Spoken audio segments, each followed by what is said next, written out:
peace, peace, peace. Yeah, wanted to breathe a bit out, checking in.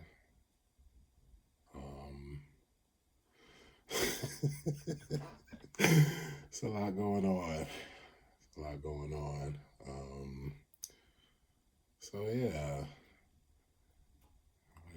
follow me up to this point, and I like to be very methodical. It's like even when I'm long-winded or verbose, as we'd say, it's all connected to something, origin and purpose. That's what I'm always interested in from the beginning. And I think I'll start there. So I was just feeling, talking about origin and purpose, and I was saying, musing and counsel last night, just always been interested in life and death, As I was saying specifically, from the first breath of life into the last breath of death, you know what I'm saying? Whether it's a child who spent a few days, a few months, or a few years, from their first breath to their last one. Or, it's somebody who's lived 70, 80, 90, 100 years, peopling as a human out in the wilds of the earth, Just always been fascinated by it, and, that continues, because I said it shapes so much of what people do and what they don't do, where they're the strongest they can be to their greatest vulnerability, now at the hour of our death, So like I said, that's just what always fascinated me. And again, being somebody interested in, the origin and purpose of all things, everything, when we're talking specifically about the human, we're talking about the first breath and the last breath. So, yeah, I was musing about that, and I was just sensing that's the reason why, I love babies so much, because again, I just find it fascinating, even if it is a soul reincarnation, in physical form, the sacred first breath of the infant,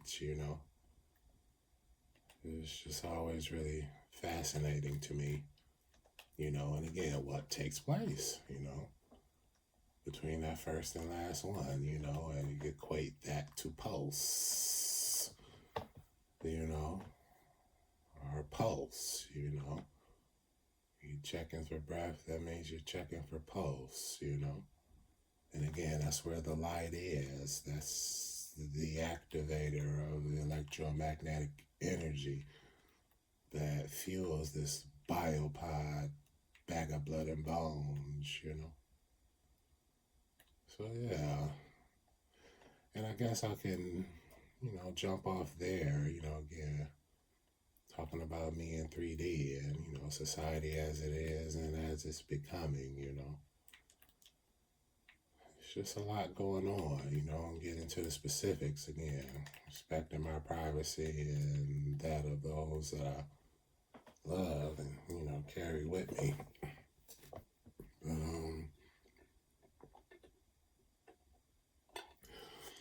There's a lot going on there, and it's like along with the combinations, there's a strong sense in myself as I see in others, the spiritual weather, is movement, and especially for me, being where I'm from here on earth, and all of the reasons why, like I said, we call them anchor points, especially for us, try to sneak it in there on the Deadpool Wolverine deal, just like the Guardians of the Galaxy, talk about anchor beings and, beings being whole planets and such, And, like the science of catastrophism and disaster cycles and fourth, fifth, and sixth suns and all of that.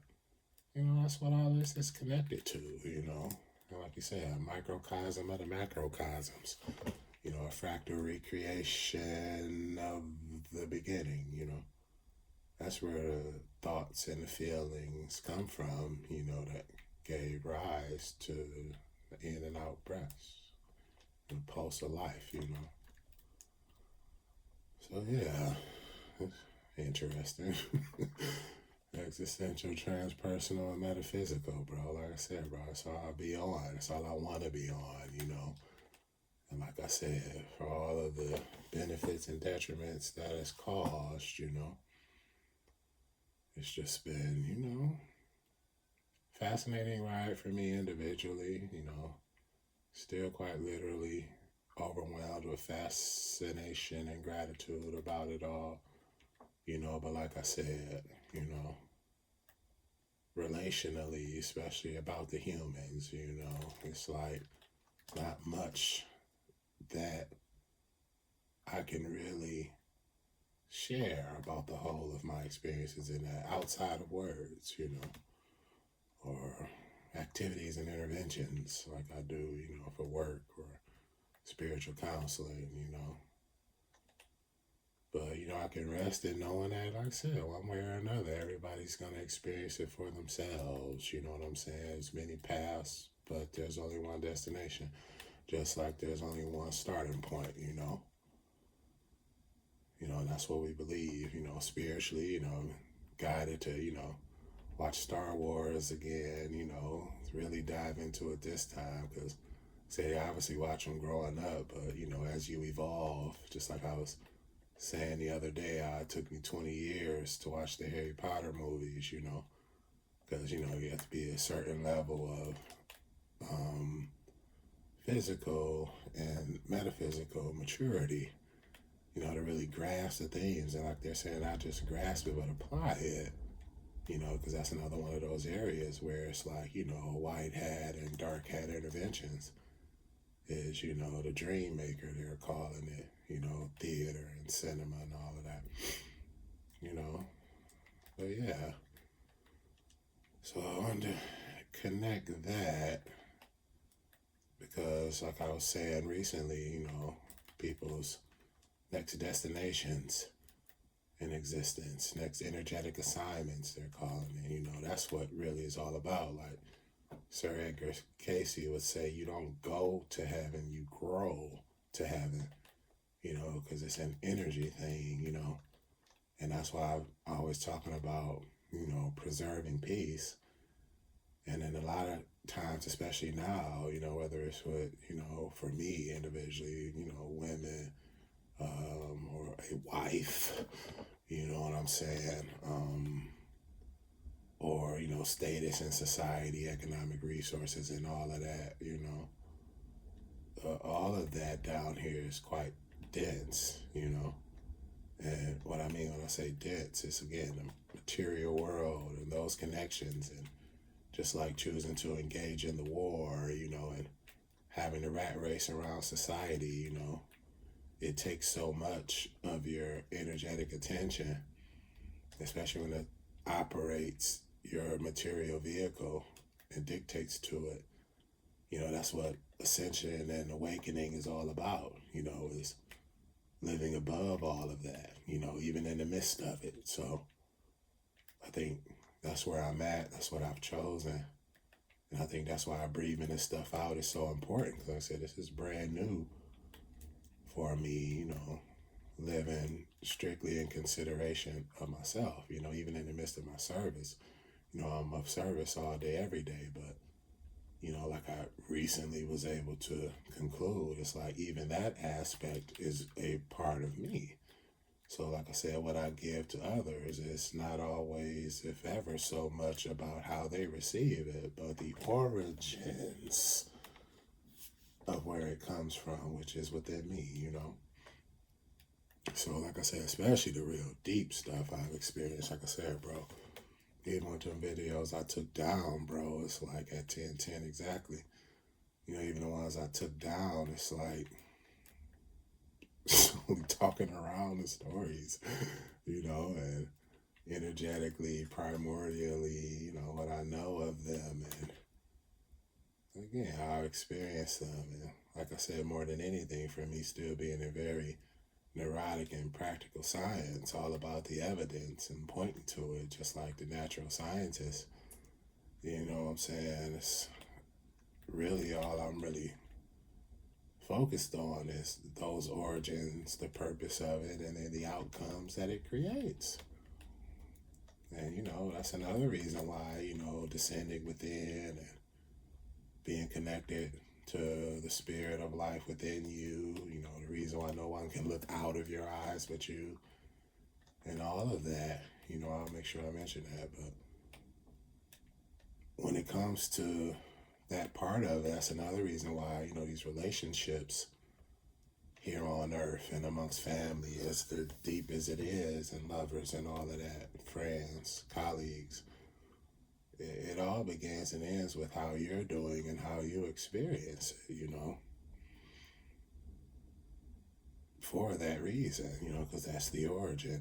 And man, I've been encouraged to speak more specifically on that part. And what I mean when I say that part, I'm talking about,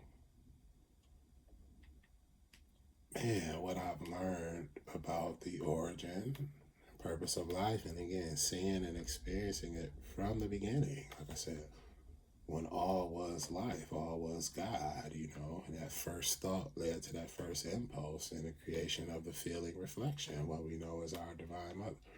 You know what I'm saying? All aspects was within it from the beginning. But with that thought, that impulse, how would I be perceived? That started that energetic explosion. The first singular cell separated into two. And again, that's what I mean when I say the fractal recreation of the first thought and the first feeling. That's why we have electromagnetism. That's why we have light and void. That's what we all are. You know what I'm saying? So that's what it means when we say we're one. But again, all I have are the words to express and explain that. Some people, would hear it and like hogwash. Other people won't hear it because they didn't clicked off from the very beginning, just looking at me, But again, that's what it means when it said, whosoever will come, And that's a theme that, all the readers and channelers and mystics, especially here on YouTube, are picking up on, especially now. It's like everybody's tapped into that reality, of the transition, and everybody experiencing it individually, but you're experiencing the same thing, just like the weather, So yeah, I don't want to say that. I think the last things be rather short at 13:33. But really recently back to, probably for good now, one of my first passions, again, outside of cosmology and astronomy growing up, always watching and reading about, what they call the near-death experiences and, reincarnation, what they call the transmigration of the soul,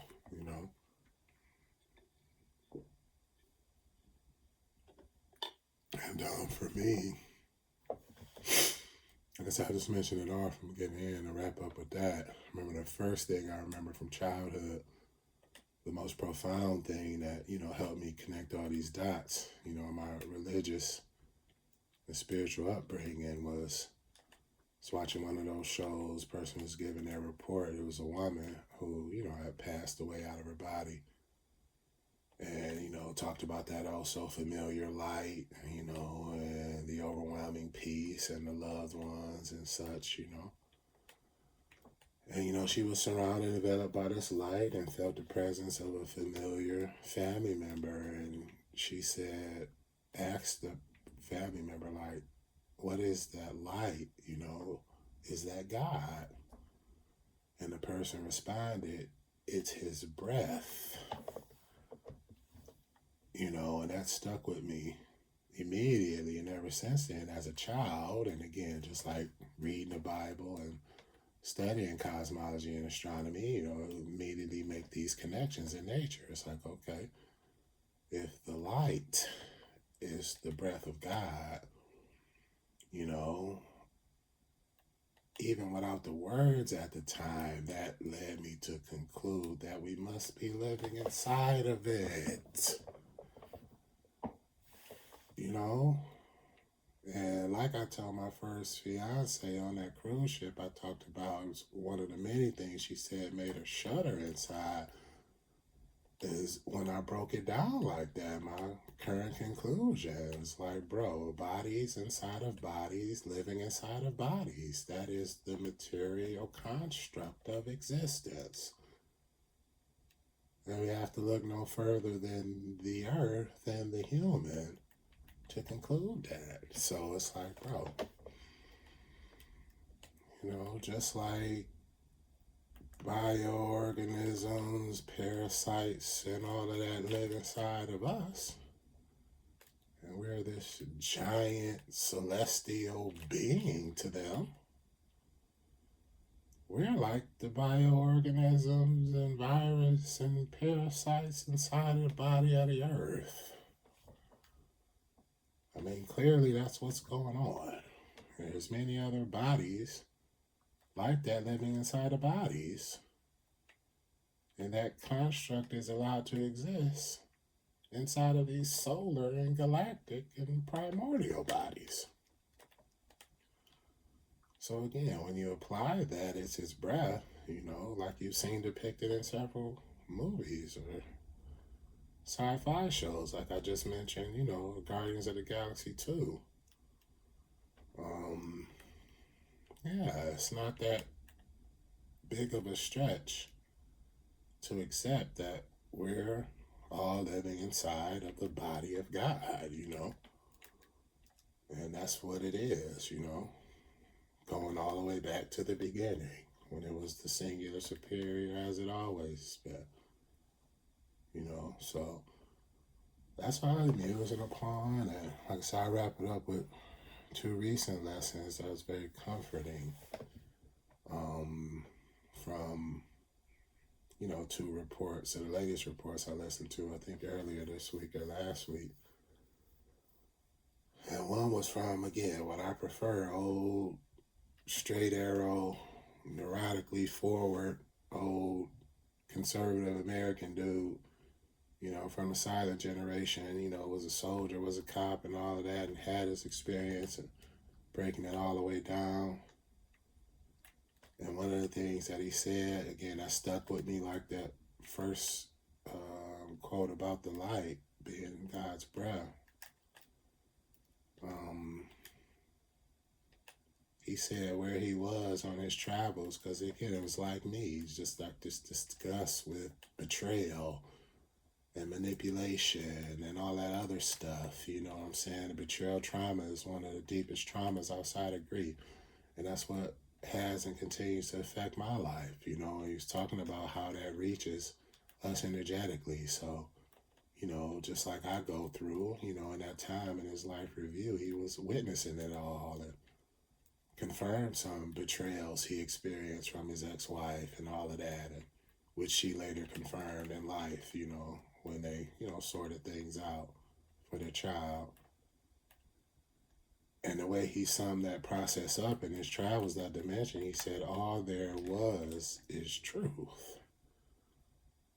And that's all that mattered, you know what I'm saying, when he was going through that life review and those experiences and things like that. So all that matters is truth, even outside of his thoughts and his feelings. And one of the things I've been doing, again, from the very beginning, as the galactic and primordial collectives, slowly caught wind and gathered round and took me through my paces and all of that.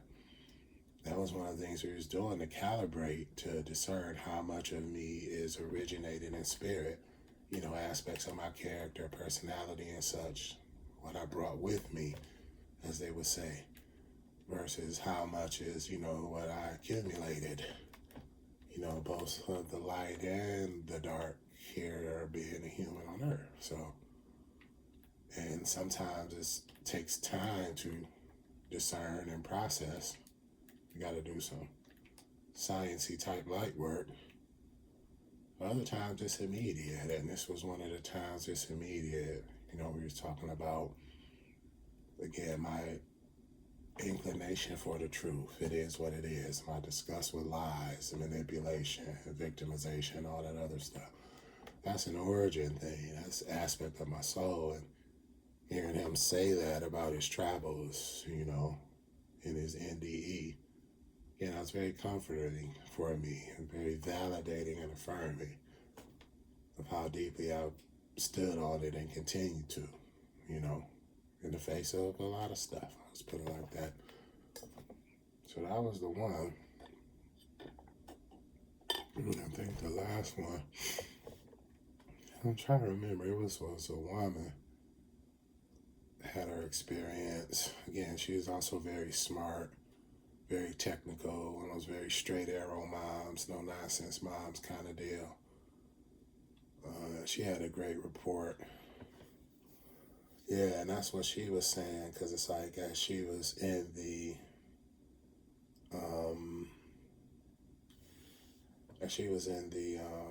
doctor's, the hospital, going through that experience and talking about seeing her husband and her two girls, going through that and empathizing with them, but like everybody says, wanting to stay in the origin of that supreme light, love, and joy and peace, But one of the things she said that resonated with me is how she said in that moment as she was getting ready to come back, because she had to, she said she saw her two girls who were like, I think one was a little first grader, the other one was a fourth grader. And she said she was able to see them as adults. And like you said, just how I experience it always is kind of like not just the energetic, but again, the dimensional display of it. And she said that's how they was presenting to her, and it was incredibly specific and confirmed, because she said her oldest girl, she saw her as an adult with a lab coat on, or a doctor's white jacket. And she said that's what she became. And quite fascinatingly, she said her youngest girl grew up to be an E, and that she had transitioned to a male, and she saw that in her NDE, and that, again, multi-ultra dimensional experience of it.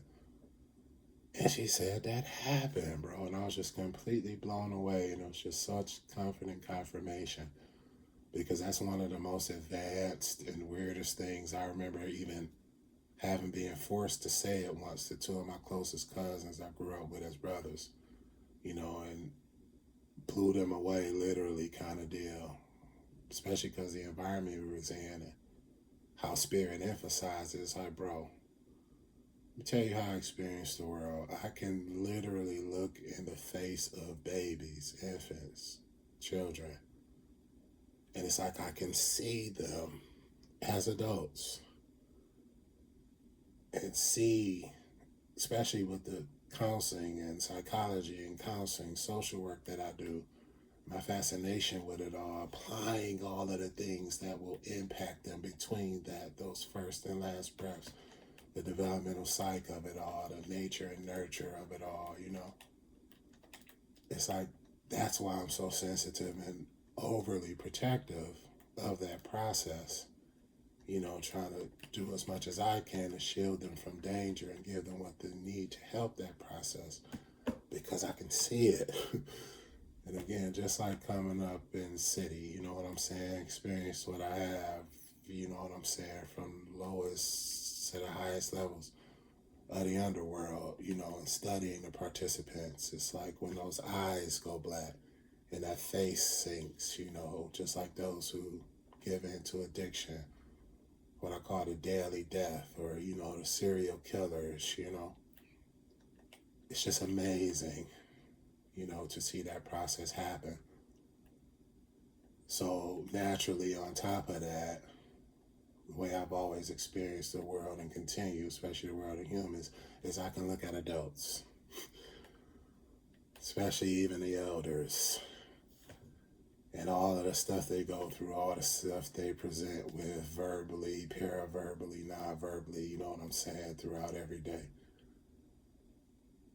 And see them as children, see them as infants. Think about the genetic transmission of their mother and father, regardless of the bond. I can just see and sense all of that. So again, that's kind of what we mean when we talk about star seeds, chosen ones, light workers, all this other stuff, the wave of volunteers, as Mother Dolores Cannon will say. That's what we mean when we say all of that, and how we come here already activated with that awareness and hoping against hope, they just said, and working as hard as we can to, expand that collectively. And that's how, Galactic Races are born. So we'll see how it goes here. Kind of telling me it's much sorted out. It's just playing out. But, we'll see how it goes.